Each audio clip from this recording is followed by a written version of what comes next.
You're in there being interrogated. They're telling you they've got video of you, which you've never seen.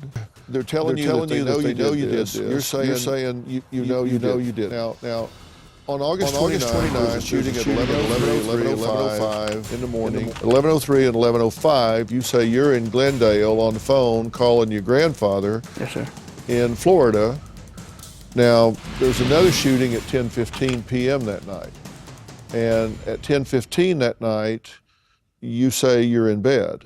I'm laying in bed, putting my daughter to sleep, about to go to sleep myself. And this is witnessed by who? My ex-fiance's sister and my ex-fiance. She saw you there Yep. at 10:15. Yes. So you couldn't have been There's over no on way the freeway. possible. How Because can I be that's in like two 12 places? miles? About 12, yeah. Okay, the next day at 5:30, it's August 30th, at 5:30 you pawned the gun. Yes, I did. Okay. At 9:30, there's another shooting. That they say that round matches my gun. Well, how is that possible if my gun's already in the pawn shop? And that person takes their car to the BMW dealership on the next day and says you got a problem with his tire. Yes. They work on the tire and they find a bullet inside the tire. Yeah. They get that bullet out and they match that bullet to your gun. That's what caused a big controversy, because how is that possible if my gun was already in the pawn shop during the time that his vehicle was shot? Okay. Now, you're saying that he says that his tire problem occurred at 9:30. Yes.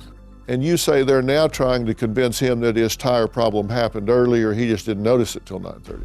Actually, I believe in his interview, he told him, because they tried to say, well, maybe it wedged in. He goes, no, you're wrong. It would have fell out, not into the tire. Right. So even he knew something was up. If all 4 shootings came from the same gun, it can't be my gun because my gun was only available for the first 3. It was not available for the 4th. But like I said, it may have been available, but I was nowhere near any of the scenes. You're saying it was in your possession for the first 3, but it wasn't even in your possession for the 4th one. That's right. On August 31st, there was a truck shot at 4:30 in the morning. Yes. On the 8th of September, there was a police car shot, a sergeant was shot at. Then there was a pickup truck shot at 5:35 a.m. The next day, there's another pickup truck shot at 5:37 a.m. On the 10th, there was a semi-trailer truck shot. On the 11th, they arrest somebody. Now, on the 18th, they release that person and then they arrest you.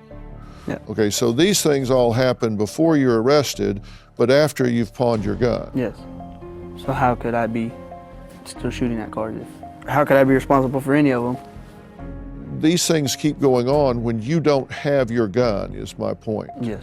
But I'm still classified as he did it. For me, it was hard to understand. If there's 11 shootings, how are they only going to give me 4 if they're saying that my gun matches these? Did you have your gun on September 8th? No, it was in the pawn shop. Did you have your gun on September 10th? In the pawn shop. My thing is, I think the only reason they charged me with those 4 is because they knew they couldn't match it to the rest of their theory because it was in the pawn shop. So they didn't charge you with these others, they just charged you with those 4? Yes.